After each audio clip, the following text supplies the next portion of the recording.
Olá, estamos no podcast do Contraplano em parceria com a O2. Eu sou a Cris Eifler. Eu sou o Marcelo Trota. E eu sou a Ana Ricari. E te pergunto, quem é a Ana Ricari? Não sei. Deixa eu te entregar. Me apeguei a claque. Eu acho que, bom, primeiramente, uma brasileira de origem asiática, filha de uma família negra e indígena por parte de pai, de descendentes de japoneses por parte de mãe, uma mistura que acho que deu jogo, né? E uma grande apaixonada por arte desde sempre e que não vê a vida dela distante dessa profissão, desse ofício. Ai, que legal. Como é bom e gostoso a gente pensar no recorte, né? Que a gente traz da nossa identidade, da nossa trajetória. E eu quero já puxar esse gancho pra gente linkar com a carreira e com esse ofício. Ana, como que você começou nesse lugar, né, do ator, da atriz? Como que você começou nessa carreira? Eu acho que, primeiro de tudo, sendo filha única, que eu tinha que brincar com a minha imaginação um pouco, né? Não tinha irmão ali pra dividir brinquedos, não sei o quê. Então, um grande jogo pra mim era a imaginação. Aí eu criava personagens dentro de casa. Meus pais olharam e falaram, acho que essa menina tem jeito pra arte. Vamos distrair a cabeça dessa criança filha única. Jogar ela no teatro, numa aula de canto. E aí meus pais, felizmente, conseguiram encontrar lugares como a Escola Municipal de Música para poder me levar para fazer uma aula de canto. Eles não tinham tantos recursos assim para pagar cursos grandiosos de teatro, de arte e tal, mas a gente sempre encontrou esses caminhos, assim. Então, eu comecei a minha formação com aula de canto, com 8 anos de idade, e o meu primeiro palco foi o palco do Teatro Municipal. Olha, que delícia. E aí, quando eu vi, assim, o Teatro Municipal aceso no final da ópera, era uma ópera. No final da ópera, eu tinha 8 anos de idade, e eu vi aquele público batendo palma, eu falei, acho que é aqui que eu vou ficar. E aí, me apaixonei pelo palco, fui pra aula de teatro aos 12, e aí, quando prestei vestibular, não tinha outra escolha, não ia fazer engenharia, não tinha nada a ver. E aí, prestei artes cênicas, e foi aí que eu comecei minha trajetória na USP, em artes cênicas. Nossa, é legal também a gente ver que vem a música, né, no repertório, que vem esse lugar de entender a arte cênica, né, o que é arte cênica. Eu quero saber também, a gente estava falando um pouquinho antes dos mestres, né, e como que se dá quando a gente tem essa relação do mestre no teatro.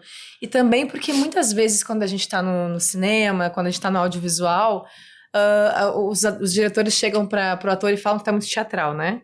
Você já passou por isso e queria saber dessa relação dos mestres e depois desse ingresso no audiovisual. Olha, eu tive um grande primeiro mestre que foi o Juliano Baroni, que foi meu professor de teatro desde os 12, e ele viu ali nessa pequena aluna, um fogo, assim, de arte, né? E ele acabou me levando para a companhia de teatro dele. A gente criou junto um coletivo de teatro e eu cresci ali no palco, né? Acho que a minha grande formação foi o teatro, foram as peças, foi ler Nelson Rodrigues, Tennessee Williams, todas essas referências teatrais desde os 12 anos de idade, sabe? Eu comecei até lendo coisas que não eram recomendadas pra minha idade. Eu tava lá lendo Nelson Rodrigues com 12 anos. Mas tudo bem, a gente joga pro lúdico, né? E aí, eu acho que isso formou muito a artista que eu sou hoje dentro de todas as facetas do que é ser uma atriz, sabe? Seja no palco, seja no audiovisual, seja na frente da câmera, em todos os lugares. Eu acho que a formação do teatro foi o que me deu estofo para ser a artista que eu sou hoje. E eu acho isso super importante, porque talvez hoje em dia a glamorização, assim, dessa profissão leve as pessoas para o equívoco de pensar que a profissão de ator a mídia, o cinema, a TV e não sei o quê. E esquece que o princípio do ator é o palco, né?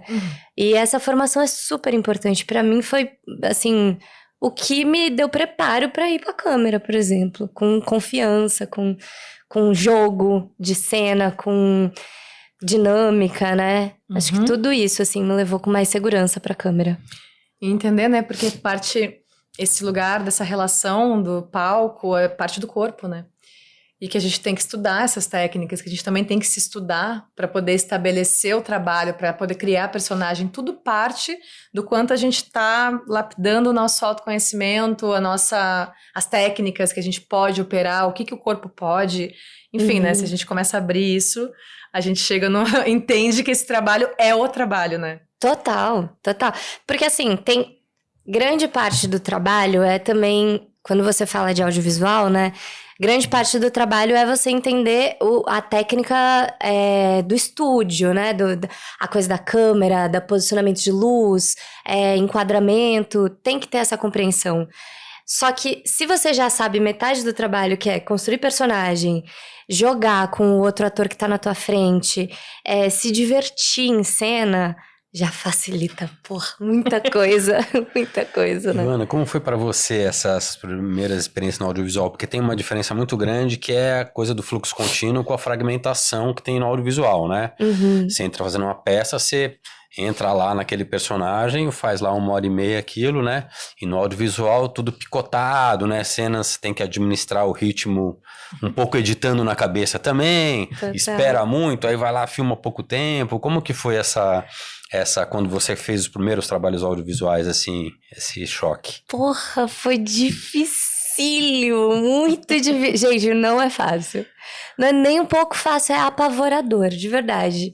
Apavorador a palavra? Fora de ordem, né? Apavorador, né? Sim. É uma maluquice, é insano. Ninguém conta pra gente que é desse jeito, sabe? Então... Tipo, ninguém conta pra gente... Por exemplo, uma coisa que eu não entendia... quando eu comecei no audiovisual, uma pessoa me deu uma dica de fazer um caderno de continuidade. Eu faço isso até hoje, em todos os meus trabalhos. Seja uma série de um episódio que eu faço, uma participação, ou seja, uma novela de como foi, por exemplo, o meu primeiro trabalho, A Malhação Viva a Diferença, em 2017, 213 capítulos. Eu faço o caderno de continuidade do início ao fim. Consiste em, eu pego cena a cena, de capítulo a capítulo, e escrevo capítulo 1, cena 1. Local, cozinha. Aí eu descrevo tudo que acontece com a minha personagem. Capítulo 1, cena 15. Local, escola. Escrevo tudo que acontece com a minha personagem. E faço isso em sequência. E é um caderno, geralmente, que eu levo, que é pequeno. E eu abro ele no set, eu escondo ele atrás da almofada, atrás do vaso, escondo assim no set em lugares estratégicos, que eu abro e eu sei de onde eu vim pra onde eu vou. Então eu consigo ter essa linha do tempo da personagem. Você faz depois de filmar, filma a cena e anota pra quando for filmar a próxima. Antes de filmar. Quando eu tô estudando o texto, antes de chegar no set. Quando eu recebo o texto, já... São pistas que você deixa pra você mesma? Caderno de continuidade. Por quê? A gente grava, gente, totalmente fora de ordem, maluquice. E aí, às vezes, grava uma cena pela metade. E aí, só vai gravar daqui a 2 semanas o resto da cena. E a cena você se debulhando em lágrimas. E aí, você corta a cena no meio.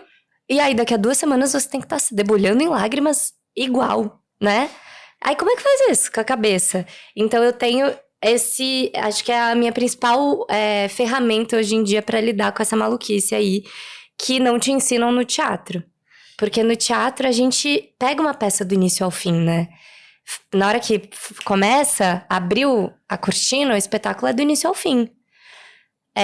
E no cinema não é assim, cara, é loucura, nem né? nada de continuidade, né, também, né, porque tem isso, né, como é filmado não só picotado fora de ordem, cena cortada, ainda tem vários tamanhos de lente, então faz vários takes, nesses takes você tem que se movimentar da mesma forma, né, então também é um treinamento que o teatro não exige, né, mas que no audiovisual é específico, né. Depende do teatro também, às vezes tem peças que exigem uma marcação muito precisa, né, tem uma... Gente, como é que é o nome do grupo? Da Ciato. Tem uma peça da Ciato que eu acho maravilhosa, que eles faziam, se eu não me engano, se chama O Jardim. Que eles tinham umas caixas, um cruzamento de caixas, e cada plateia tava de um lado. E aí, cada parte da peça acontecia em um lado desse muro de caixas. E simultaneamente. Então tinha um timing exato, porque quando uma coisa acontecia aqui, a outra coisa acontecia aqui que respondia a essa cena que estava aqui atrás do muro. Então tem um timing preciso. Ou se a gente for falar de teatro, tipo a peça Sleep No More, nos Estados Unidos, que é em vários andares de um mesmo hotel, e as coisas acontecem em cima e embaixo, em andares diferentes, só que na hora que o cara do terceiro andar desce pro segundo, ele chega no timing preciso da outra cena, sabe?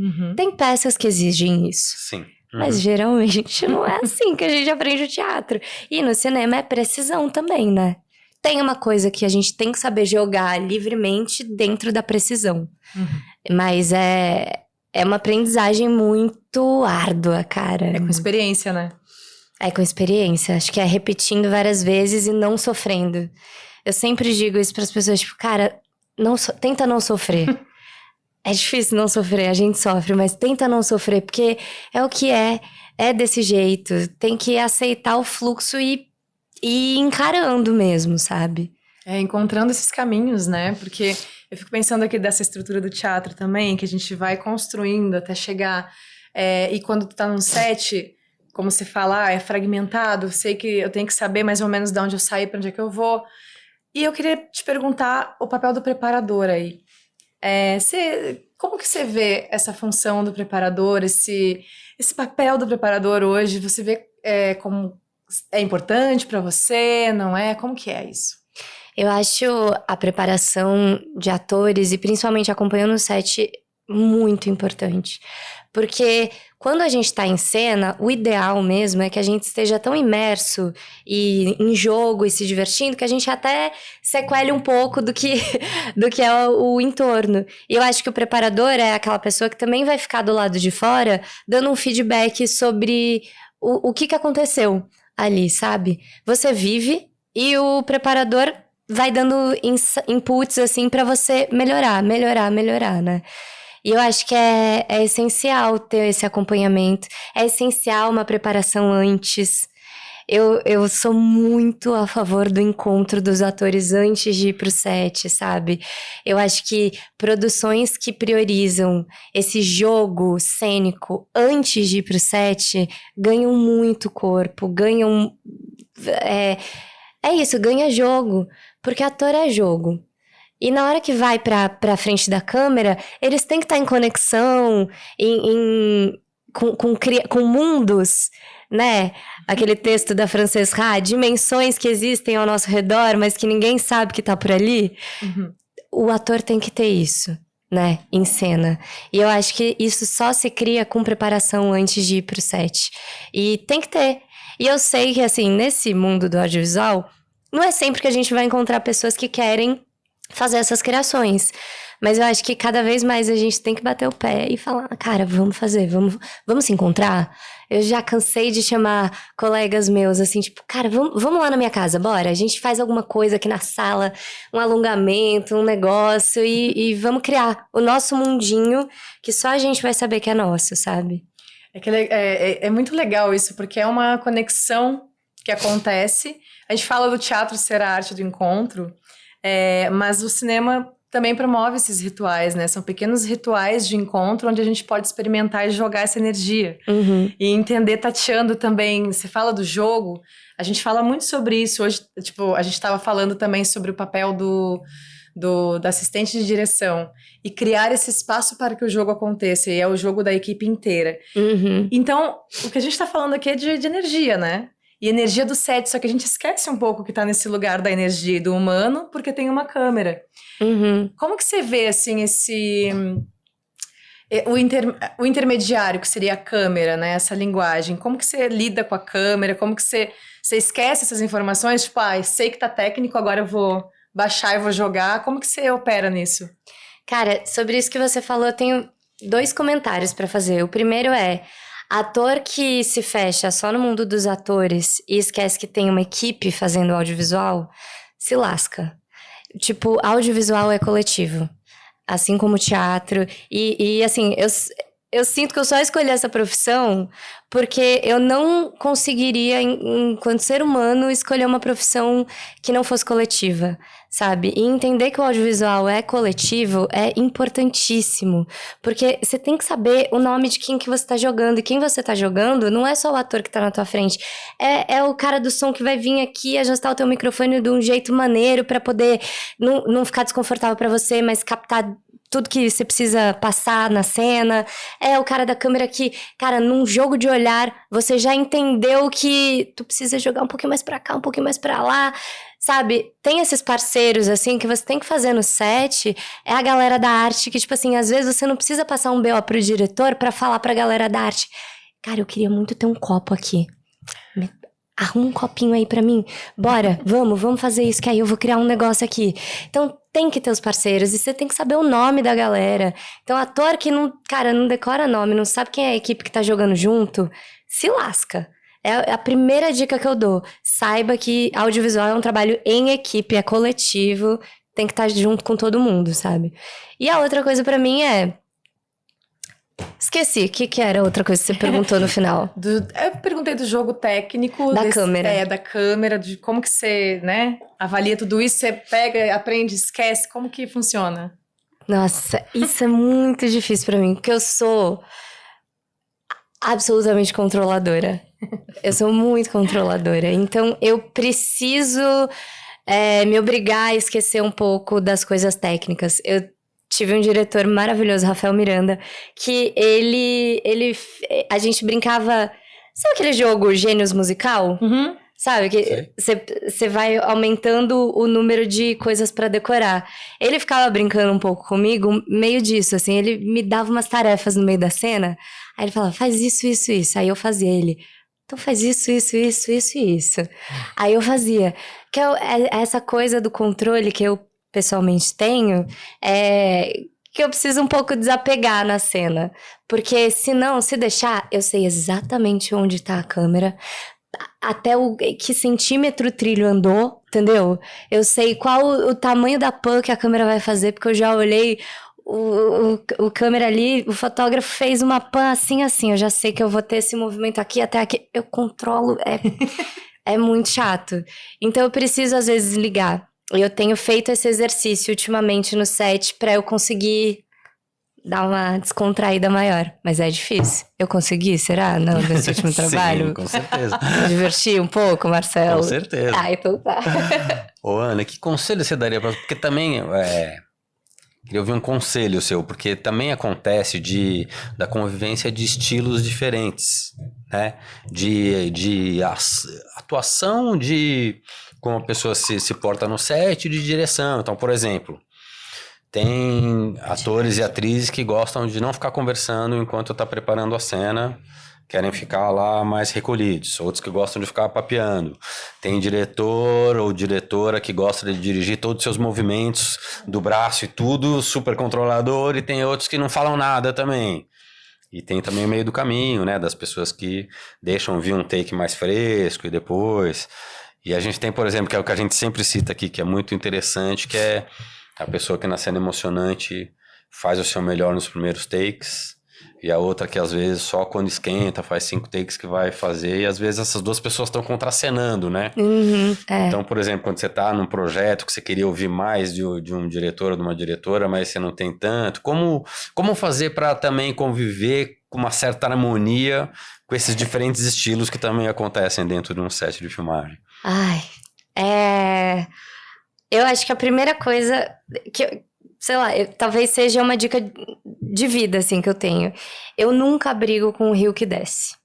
O rio desce, não vai ficar brigando com o rio pra ele subir, entendeu? Se o rio desce, deixa ele descer. E tenta entender como é que você navega nesse rio que desce, sabe? Tipo, não adianta você querer brigar com um diretor que gosta de dirigir de uma certa forma pra ele te dirigir de outra forma. Cara, aceita. Sofre menos, sabe? Uhum. Acho que essa é a minha primeira dica. E isso é dica de vida, assim. Porque, gente, brigar com as coisas do jeito que elas... Porque elas são do jeito que elas são, não existe, né? Então, acho que essa é a minha primeira dica. E aí, a segunda e isso é uma coisa que vem do teatro, né? Ser um ator poroso, a gente fala muito sobre isso no teatro, né? É saber pegar coisas do entorno e jogar com isso, né? Como é que você absorve e transforma? Absorve e transforma. Talvez a palhaçaria, que é uma das minhas formações, tenha me dado isso também. O palhaço, sempre que você propõe alguma coisa pro palhaço, ele diz sim e subverte. Sim e subverte. Uhum. Então, eu acho que o jogo no set é um pouco sobre isso. É você aprender a dizer sim e fazer algo que esteja dentro desse sim, mas que subverta para você se realizar, se divertir, divertir o entorno, né? Então, acho que essa talvez seja a minha principal dica. Diga sim. Depois subverte. Muito bom. Sabe? Incorpora e também se apropria, né? Se apropria. Que eu acho que a palavra não é só transgredir porque transgride, né? Subverter só porque vai subvertir. Subverter. É isso. Como que você transforma mesmo pra ser nem eu nem você. É nós. Né? Sim, é uma nova coisa, uma nova possibilidade, né? Isso é muito legal, porque aí a gente entra no jogo de novo. A palavra jogo é maravilhosa. Sim. Pra atuação, né? Falar Sim. jogar sempre com o que tá acontecendo, com a presença, com o que tá sendo proposto, como você falou agora. Uhum. Pra até esse ator poroso poder chegar e improvisar em cima do agora. Total. Que tem, das ferramentas disponíveis, né? Uhum. Acho que essa é a mágica que a gente faz muito, né? Enquanto artista. De colocar o que a gente pode, o que tem agora. O que eu tenho agora? Isso é uma coisa muito legal que eu tenho aprendido nos últimos anos. Não... Gente, tudo que eu tô falando aqui, assim, ninguém vai achar que nossa, estou plena. É tipo, faço o que eu digo, não faço o que eu faço, tá? Tipo, eu tô falando assim, não sofra, não sofra. Lógico que eu sofro. Não brigo com o rio que desce. Lógico que às vezes eu brigo com o rio que desce pra ele subir, sabe? Tipo, ninguém aqui é o guru, plenitude, meu Deus, tô sansara, né? Não. É tipo, às vezes a gente se depara com situações que são muito desafiadoras e a gente não consegue transpor os desafios. A gente sofre, às vezes, no set. Então, é isso, assim. Tudo a gente fala, mas a gente também faz ao contrário, de vez em O que eu quando. consigo fazer agora? Né? O melhor que a gente tem pra dar hoje é o que vai ser, entendeu? Tem que aceitar isso. Ainda mais, por exemplo, quando se faz novela, que é 30 cenas por dia, cara, não são todas as cenas que você vai ser brilhante, incrível, nossa, virei a Fernanda Montenegro hoje. Não, né, gente? Desculpa, eu sou só a Ana Ricari. O que eu tenho pra dar hoje é só isso, são 30 cenas em 10 horas de estúdio. Queria te fazer essa pergunta, porque tem gêneros diferentes no audiovisual, né? Sei lá, no longa-metragem, pra quem não sabe, você filma 3 a 5 páginas de roteiro por dia. Numa série vai filmar de 4 até 7, algumas mais corridas. Mas uma novela você filma 16 páginas de roteiro por dia, né? Então é uma coisa que tem que ser muito mais automatizado, né? Você tem que realmente conhecer aquele personagem assim pra entrar e fazer, né? Sim. É muito diferente, né? Trabalhar nesses diferentes formatos, né? Muito, muito diferente. E é muito gostoso fazer todos eles, porque é tão diferente um do outro que a experiência que você ganha em um complementa o que você vai fazer no outro. E é muito divertido. É desafiador. Todos os formatos têm os seus próprios desafios, sabe? Então não dá pra dizer, não, aqui é mais difícil, aqui é mais difícil. Cada dia vai ser uma dificuldade. Maior ou menor, né? Mas acho que essa coisa das 30 páginas, às vezes eu já fiz 30. É assim, ó, toque de caixa. Mas é isso, você tem que saber lidar com o que você tem agora, entender qual que é a dinâmica do dia e falar, cara, qual que é o meu melhor que eu posso entregar dentro dessa dinâmica? É rápido? Por exemplo, eu já fiz novela que eu tinha que gravar todas as cenas em um take. Era um take, beijo, tchau. Corre a câmera pro outro estúdio. Corre a câmera pro próximo cenário, passa pro lado. E vai, entendeu? Então, nessa dinâmica, eu sabia que eu, Ana, precisava ensaiar muito. Eu ensaiava muito antes, brincava antes, criava coisas antes. Na hora que eu chegava no set, era um ensaio, um take. No ensaio eu já chegava metendo o pé na mesa, me jogando, rolando em cima da cadeira, não sei o quê. Porque eu chegava propondo. Porque se o diretor falasse, calma... Aí eu falava, não, tá bom, então a gente vai cortar o quê? 50% disso? Então tá. Aí eu já fazia em um take e os outros 50%, sabe? Então é isso, tem que saber jogar com a dinâmica que tem. Numa série mais tranquila, como a que a gente fez, a gente conseguia ter tempo de jogar ainda no take rodando. Aí joga num take, não funcionou, joga no outro, sabe? Então tem que entender a dinâmica pra entender como é que você curte. Ai, lá, que legal. Né? Sim, entender as dinâmicas propostas também de tempo. Isso que você falou, eu me conhecendo, eu sei que eu preciso ensaiar mais. O quanto é necessário também esse processo de a gente se entender nas nossas limitações, nas nossas capacidades, potências, para começar a criar, né? A partir do quê? O que eu posso me oferecer nesse lugar? O que me desafia? O que me desestabiliza? O que eu tenho aqui para oferecer numa zona de conforto? Tudo isso, pelo menos mapeado dentro da gente, né? Para que a gente possa oferecer também num set. Isso otimiza pra gente, né? O nosso processo e o processo do andamento conjunto, né? Total. Tem uma coisa da atmosfera, né? Eu tive a chance de jantar um dia com o Stephen Daldry. E ele começou no teatro, né? Veio dirigir só no Billy Elliot, né? Já tinha uma carreira de direção de teatro bem... E aí eu perguntei pra ele, assim, apesar, né, de serem coisas afins, como é que era a diferença entre o teatro e o audiovisual e o longa pra ele. E ele falou, completamente diferente, né, na estratégia, porque no teatro eu ensaio 200 vezes, marca, ensaia. E no cinema eu só preciso de uma vez. Então, como eu só preciso de uma vez, eu posso usar certos subterfúgios, botar uma música lá na hora pro ator fazer isso assim, o assado, né? Mas só preciso captar uma vez.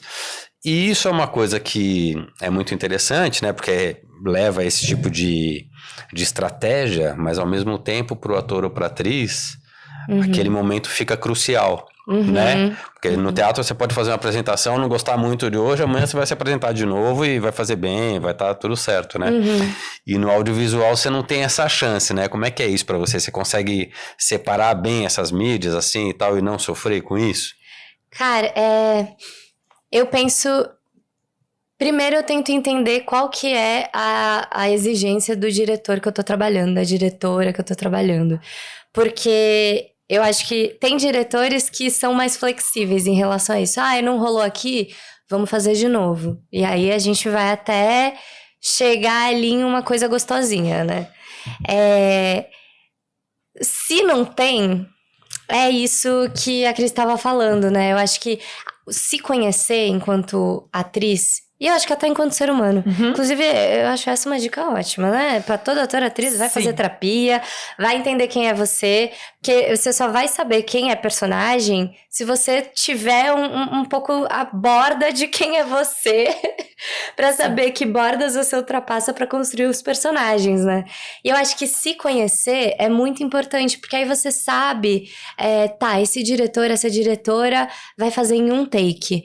Então, qual é o meu processo para poder me engatilhar aqui no que eu preciso para essa cena? Putz, é música? Ana, eu tenho uma coisa muito grande com música. Todos os meus personagens têm uma playlist. Inclusive, eu faço capa da playlist no Spotify. Você acha que isso tem a ver com a sua bagagem, de onde você começou, que você falou do canto? Nunca tinha pensado nisso. Mas pode ser. Só joguei aqui na mesa. Talvez seja. É que eu acho que é isso, assim, a música é é uma ferramenta tão estimuladora para todo ser humano em geral, né? Acho que não é uma exclusividade minha, assim, a música nos move, nos toca. E aí, pra mim, é um grande subterfúgio, assim. Tipo, eu sei que eu tenho uma cena que eu vou ter... aquelas cenas de meia hora pro fim do set. Aí eu falo assim, comunico pra equipe e falo, gente, tô botando meu fone, tô entrando aqui, tá? E geralmente meu fone tem aquele cancelamento de ruído, então eu falo, me cutuca pra poder me falar as coisas. Beleza. Entro lá, vou dançar, vou criar meu universo aqui, nananã. Vai rodar, ensaio uma vez de fone. Eu ensaio sempre uma vez com fone sem fone. pra eu ouvir os comandos. Ouvi comando, ensaiei com fone pra criar a cena. Ensaiei uma vez sem fone, criei a cena, decoro as marcas, roda e foi, entendeu? Então tem que saber se conhecer, porque cada um vai ter uma coisa que vai te mover pra você conseguir entregar, responder ao que o diretor, a diretora quer, né? Uma ativação, né? É uma espécie de ativação desse lugar. Pra poder criar uma atmosfera, pra poder entrar nesse espaço, né? Sim. E aí, como que eu ativo isso? Que aí conecta com esse conhecimento que você traz. Total. Da onde? Quais são os meus recursos? Né? E eu acredito que isso está muito ligado à técnica também. Porque quando a gente vai experimentando técnicas de atuação, a gente vai se experimentando nesse lugar, novidade, jogo, a gente vai entendendo como a gente funciona em relação a esse jogo. Você tem alguma técnica específica? Ou você também faz uma miscelânea de técnicas? Que isso é muito gostoso, né? Isso aqui daqui. Cara, eu faço muito uma miscelânea de técnicas. Se eu falasse assim, não, eu sigo na técnica blaga de blaga de... Aí a pessoa da técnica blaga de ia falar, nada a ver. Essa menina aí não faz isso, não. Então, eu nunca, jamais posso dizer que eu sigo uma técnica. Não.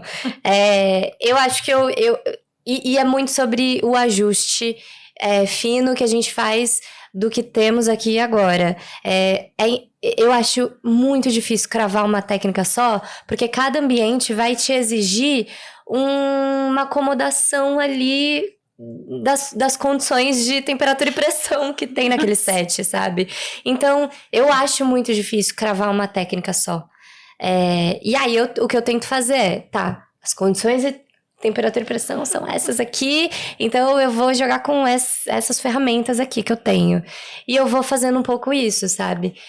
O meu TCC na faculdade, lá na USP, eu falava um pouco sobre quais as técnicas eu estava levando para a cena, para a construção de cena. Então, eu falei do caderno de continuidade, falei sobre essa questão no audiovisual de não gravar em ordem cronológica, falei sobre a coisa da música, sobre como que é esses gatilhos de concentração para criação de personagem, falei do moodboard de imagens que eu construo nos meus cadernos para os personagens. Tudo isso são ferramentas, né? Eu acho que eu posso falar mais que eu trabalho numa miscelânea de ferramentas do que numa técnica só.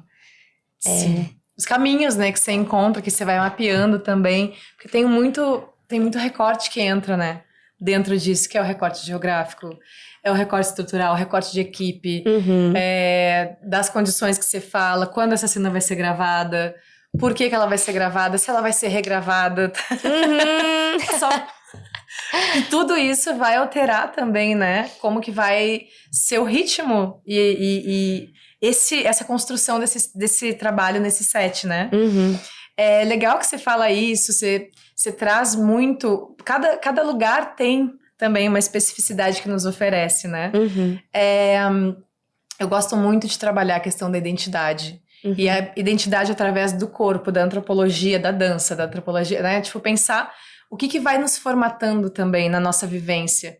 Porque tudo que a gente experimenta acaba nos modificando e a gente acaba corporificando isso, né? Total. E às vezes a gente consegue ver a técnica, tipo, o estilo de um mestre. Porque tá muito arraigado, a gente trabalha aquilo ali, isso aí, né, vem, sei lá, Meisner. Eu vi um pouquinho de viewpoints no seu trabalho. E você fala, então, bebi dessa fonte sim, sabe? Total. Agora eu queria te perguntar uma coisa que tem a ver, a gente tá falando muito desse campo lúdico, criativo, e tem um campo também que é o prático e de imagem, da construção de imagem. Por exemplo, você acha que... Como que foi pra você quando você se deparou com esse lugar da figura pública? Que é toda essa construção, tudo que a gente tá falando é o seu trabalho, e aí a gente entra em outra camada, né? Bom... É diferente e ao mesmo tempo é meio igual. As pessoas às vezes me perguntam, acho que uma das curiosidades engraçadas, assim, que tem me perguntado, e a vida de... Como é? Como é a coisa que perguntaram outro dia numa entrevista? De pegar... Não é... Ia ser muito vulgar, pegar pessoas, mas não é isso. Até esqueci a pergunta.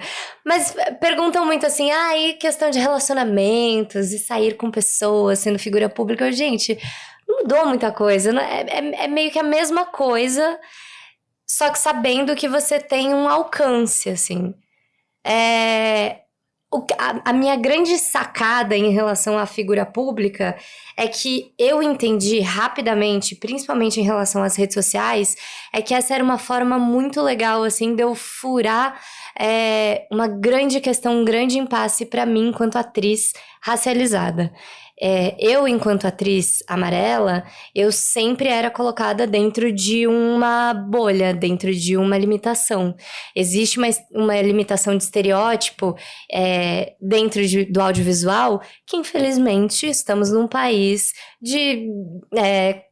racista, né? Vamos falar com todas as letras. A gente vive esse mito da democracia racial no Brasil, que, nossa, somos tão misturados e aí não somos preconceituosos. Não, mentira, né? O Brasil é um país absolutamente racista e para pessoas asiáticas isso também reflete, e para atores e atrizes amarelas isso também se reflete dentro do que a gente chama de imagens de controle, né? Que é um conceito cunhado pela Patricia Hill Collins, uma grande teórica do movimento feminista, faz esse recorte das imagens de controle para mulheres negras e que se aplica também a mulheres asiáticas. E esses estereótipos me limitaram enquanto atriz e limitam muitos atores e atrizes asiáticas, né? E eu entendi que ser uma atriz racializada nesse país era um limitante. Então, muitas vezes eu não ia fazer um teste que era mulher, 20 anos ou 30 anos, porque eu não sou mulher pro audiovisual. Eu sou uma mulher amarela, uma mulher asiática. Sempre tem a vírgula e a racialização, né, para atrizes racializados. Então, a narrativa de figura pública me potencializou, porque eu entendi que a minha rede social, por exemplo, era uma forma de eu pegar a narrativa para mim e contar para as pessoas quem eu era enquanto indivíduo, sabe? E eu comecei a jogar o jogo das redes sociais por conta disso também. Primeiro, porque eu sabia que eu podia falar para as pessoas quem eu era sem elas deduzirem. E segundo, porque, cara, eu tava na USP, por exemplo, eu estudava coisas tão bacanas, eu tava no coletivo feminista, eu tava discutindo questões de raça dentro da faculdade, e eu falava, caraca, isso tá aqui fechado na USP, por que as pessoas não sabem disso? Vou levar isso pras redes sociais. E comecei a falar sobre essas questões sociais lá. E eu acho que o alcance disso conseguiu fazer uma construção de individualização para mim, que pessoas racializadas muitas vezes não têm, sabe? Essa oportunidade, né? Por conta da lógica racista do nosso país. E aí eu acho que isso transpôs o meu lugar enquanto atriz. A minha figura pública potencializou a minha atriz e a minha atriz potencializou a minha figura pública, sabe? Nossa, muito legal, porque aí acaba também refletindo nas escolhas. Que aí você vai olhando as escolhas que você faz na sua construção de carreira. Aí tem a construção da figura pública que entra na pauta que você quer entrar como construção de identidade e que volta à questão inicial do quanto a gente se trabalha para colocar o nosso processo artístico no jogo. Exato, a terapia e o trabalho artístico estão ali juntos. Juntos, né? Totalmente. É isso, às vezes nos processos isso acaba sendo subvalorizado, né? É uma questão, sim, claro, isso aqui que move você, mas vamos para uma questão prática? Não, bem pelo contrário, vamos entender a construção disso aqui, porque no final das contas a gente está falando de histórias, de narrativas, de como que a gente está contando essa história, materializando essa história e contando juntos, né? Então tem uma mágica aqui para acontecer, só que ela é bem pensada e articulada, né? Total. Não, e olha que curioso, eu cheguei num lugar, eu faço psicanálise há 7 anos, né? E eu consegui chegar num lugar de indivíduo dentro do divã depois que eu fui autorizada dentro do meu trabalho a fazer personagens que não eram racializadas. Quando eu consegui testes em que não me viam como mulher asiática, né, atriz racializada, e eu fui autorizada não só em testes, mas em fazer personagens que eu não... Eu tava fazendo personagens que não estavam brifadas como asiáticas. E aí eu virou uma chavinha em mim de me enxergar enquanto indivíduo também até dentro da análise. Olha que interessante. E olha que louco, tipo, eu precisei de personagens, o audiovisual precisou me enxergar enquanto indivíduo, enquanto atriz, ponto, pra eu poder me olhar enquanto ser humano, ponto. Que louco. É porque a gente acaba tendo várias camadas de performance também, performances sociais, né? Tipo, na sociedade, o jogo que a gente opera na vida, no cotidiano, tem um jogo aí. E aí a gente também tá trabalhando com uma construção de imaginário. Quando a gente está trabalhando com arte, é sobre isso, né? A gente está moldando, de alguma forma, uma narrativa, uma perspectiva, um olhar, uma possibilidade, criando um mundo possível ali através do discurso que é criado, que é gerado, né? E aí esse discurso, ele impacta a gente. E a gente depois retrabalha esse discurso e impacta o outro. Enfim, né? Impacta todo mundo, né? Eu dirigi uns episódios da série Joacas, que tinha a Larissa Murai, né? E depois, vários anos depois, eu fui dirigir o Além do Guarda-Roupa, que era com a Sharon Blanche, né? E a Sharon me contou que ela assistia o Joacas e falava... Caramba, dá pra ter uma personagem amarela que não tem nenhuma justificativa na história, na narrativa. É só um ser humano. Ela, a partir dali que ela descobriu isso, assim, ela era meio adolescente, né? Total. E acabou indo protagonizar outra série, né? Então, acho que realmente todos os avanços realmente abrem portas para as outras pessoas, né? Para os jovens atrizes, jovens atores olharem e falar... é possível estar ali, né? Porque eu sinto que... tem uma responsabilidade muito grande que eu senti quando eu fui a primeira protagonista asiática da TV Globo, né? E isso foi uma responsabilidade muito grande. Ao mesmo tempo, eu sentia o retorno das pessoas, principalmente atrizes amarelas, de falarem, caraca, você tava lá, e isso me abria a mente pra eu pensar, eu posso estar lá também. De repente, é um espaço que nos pertence, né? Porque olhar o audiovisual no Brasil, se a gente for falar de cinema, por exemplo, no cinema brasileiro, pensem, quantos filmes brasileiros, longa-metragens brasileiros vocês viram protagonizados por pessoas asiáticas? Vocês conseguem me falar? Só os que são, assim, realmente dessa comunidade mesmo, né? Exato. O filme da Tizuka, o Corações Sujos, né? Exatamente. O do Caíto, né? Tem o Estação Liberdade. Mas realmente são pouquíssimos, né? E agora o Amarela, que um curta que foi super premiado e que falava sobre esse recorte específico, né, de questões asiáticas. Mas fora isso, assim, é como se fosse um silêncio. É isso. É isso que a gente fala sobre apagamento, né? Quando eu falo que eu sou brasileira, logo no início do programa, é sobre isso que eu tô falando. Porque a narrativa do audiovisual brasileiro não nos coloca como brasileiros nesse país. E é um apagamento. Quando eu não me vejo no audiovisual, é como se eu não existisse nesse país. Sendo que a minha família, meus avós, por parte de mãe, vieram do Japão há quase 100 anos. Praticamente na década de 30 do século passado. E os meus avós, por parte de pai, estavam aqui desde antes dos portugueses chegarem, entendeu? Porque minha família é indígena e negros. Então, a minha família é a constituição do Brasil. E eu sou brasileira há mais de 100 anos, né? Sim. Então, assim, eu fico pensando, caraca, por que eu vejo o audiovisual e eu não me sinto brasileira? Por que a gente é tão apagado, sabe? Por que a gente não pode ir lá estar fazendo um ser humano como a Larissa Murai, como a Sharon, entendeu? Esse é o nosso questionamento. E você acha que isso tá mudando? Quer dizer, tá sendo conversado, pelo menos, né? Assim, né? Você acha que tem Você sente uma mudança, assim? Eu sinto uma mudança, mas eu queria que essa mudança tivesse mais potencializada, sabe? Porque, por exemplo, eu fui a primeira protagonista asiática da TV Globo. Aí sempre falo assim, não, porque você abriu portas. Eu me sinto abrindo a porta e segurando a porta. E ninguém mais tá passando. Qual foi a outra protagonista asiática da TV Globo depois de mim? E qual foi a outra protagonista indígena da TV Globo no Brasil, no país que é terra indígena? Quantas tiveram? Silêncio. Entende? E é a mesma coisa no audiovisual brasileiro. Filmes incríveis que a gente vê, quantos são protagonizados por pessoas pretas, no país que é mais de 50% da população negra. Quantos são protagonizados por pessoas indígenas, num Brasil que é terra indígena. Quantas pessoas amarelas você vê no audiovisual brasileiro em destaque indo pro Oscar, entendeu? Silêncio, é um grande silêncio de boa parte da população brasileira. E é esse o audiovisual brasileiro que a gente tá falando que é Brasil? É Brasil, a gente morre de orgulho. Eu tava lá...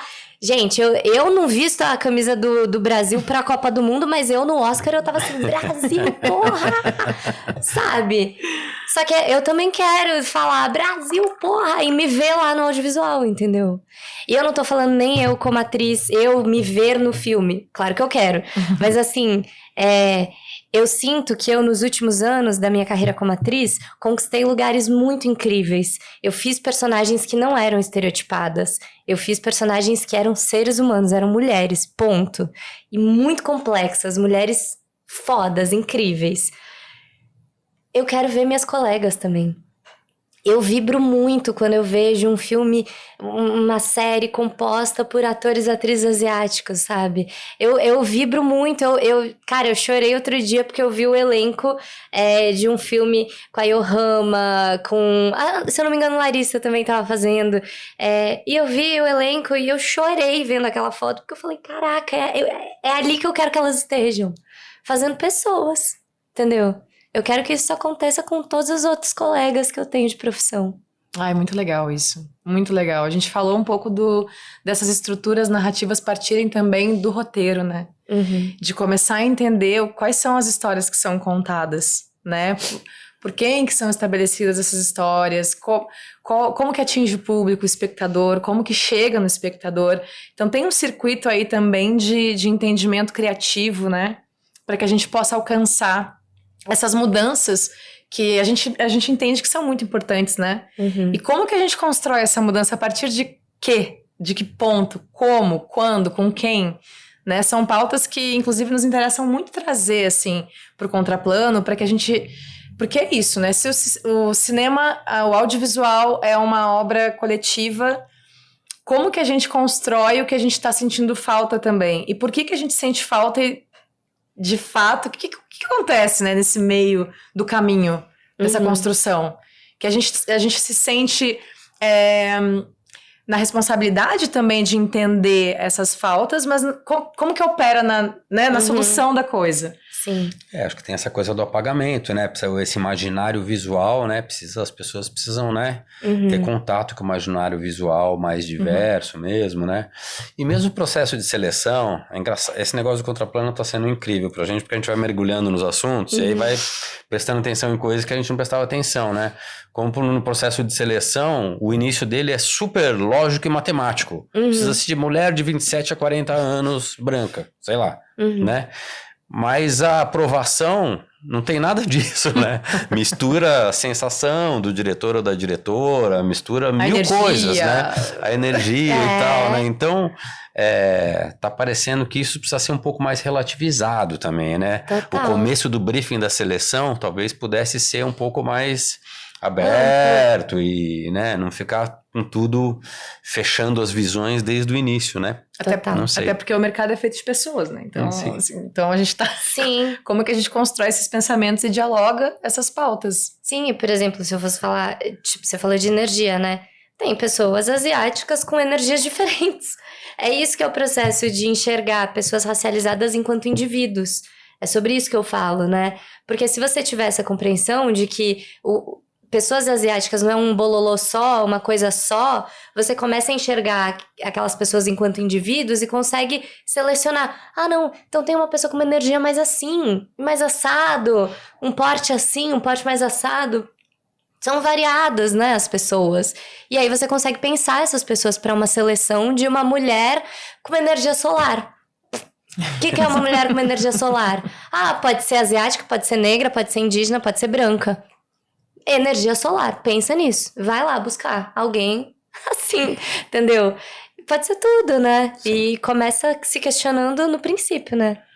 Que ficam essas associações, né? que a mulher japonesa é uma mulher contida, né? Tipo, começa a fazer esse tipo de restrições, né? Que acabam impedindo, né? Sim. Que são as imagens, exatamente isso, são as imagens de controle, os estereótipos.